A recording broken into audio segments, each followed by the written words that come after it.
وَتَأْكُلُونَ التُّرَاثَ أَكْلًا لَمًّا، اور تم وراثت کا پورا مال سمیٹ کر کھا جاتے ہو۔ اس کی مثال ہمارے ہاں بھی پائی جاتی ہے۔ کیسے کہ بھائیوں میں تو مال تقسیم ہوتا ہے، لیکن اکثر جو بہنوں کا حق ہے وہ بھائی کھا جاتے ہیں، نہیں دیتے، اور یہ کہتے ہیں کہ بیٹیاں تو پرایا دھن ہے، بیٹی تو نے کیا کرنا ہے۔ میں سمجھتا ہوں کہ یہ والد کا حق ہے کہ مرتے ہوئے وہ وصیت کرے، تم میرے بیٹے ہو، وہ میری بیٹی ہے، تمہارا 2 حصے بنتے ہیں، ایک حصہ میری بیٹی کا بنتا ہے، میں وصیت کر کے جا رہا ہوں کہ میری بیٹی کو اس کا حق دینا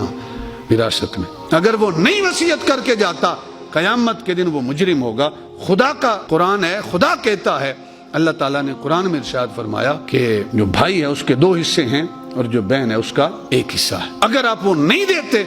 تو آپ سمجھیں کہ وہ قرآن کی نافرمانی کر رہے ہیں، نص قطعی کا آپ انکار کر رہے ہیں، اس پر عمل نہیں کر رہے ہیں۔ عربوں میں کیا ہوتا تھا کہ جو بڑا بیٹا ہوتا تھا، یہ جو کام کرنے والا ہوتا تھا، ساری وراثت اسے مل جاتی تھی، باقی بہن بھائی محروم ہو جاتے تھے۔ تو قرآن نے اس وراثت کی تقسیم کو بھی غلط قرار دیا ہے۔ بھائی جتنے بھی ہیں سب میں مال برابر تقسیم ہوگا، چاہے کوئی کام کرنے والا ہے یا کام کرنے والا نہیں ہے۔ آج کا کافر، آج کا مشرک اگر اعتراض کرتا ہے نا وراثت پہ، کہتا ہے کہ مرد کو 2 حصے، عورت کو 1 حصہ، یہ اعتراض کرتا ہے، اور وہ یہ نہیں دیکھتا کہ کس دور میں اسلام نے بیٹی کو حصہ دیا ہے، جس دور میں بیٹی کا وجود بھی گوارا نہیں کیا جاتا تھا، بیٹی کو پیدا ہوتے ہی زندہ دفن کر دیا جاتا تھا، اس دور میں اسلام نے بیٹی کو وراثت میں اس کا حصے دار قرار دیا۔ اور پھر احباب جی وقار،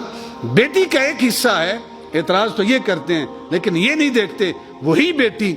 اس کی شادی ہو کے جب جاتی ہے تو وہ اپنے شوہر کی وراثت کا بھی حصے دار بنتی ہے، اس کا بیٹا ہے تو بیٹے کی طرف سے ماں کے طور پہ بھی وراثت میں حصے دار بنتی ہے۔ بھائی ہے، بیٹا ہے تو اس کو تو صرف باپ کی وراثت ملے گی نا، لیکن جو بیٹی ہے اس کو باپ کی وراثت میں سے بھی حصہ ملے گا، اور ماں ہے تو بیٹے کی وراثت میں سے بھی حصہ ملے گا، بیوی ہے تو شوہر کی وراثت میں بھی اس کا حصہ ملے گا، 3 طرف سے اس کو حصے ملیں گے۔ تو وَتَأْكُلُونَ التُّرَاثَ أَكْلًا لَمًّا، اور تم وراثت کا پورا مال سمیٹ کر کھا جاتے ہو، وَتُحِبُّونَ الْمَالَ حُبًّا جَمًّا، اور تم مال سے بہت زیادہ محبت کرتے ہو، حُبًّا جَمًّا، ہر لمحے مال کی سوچیں، مال کے لیے قبول ہے ڈنکی لگانا، جان جاتی ہے تو چلی جائے کوئی پرواہ نہیں۔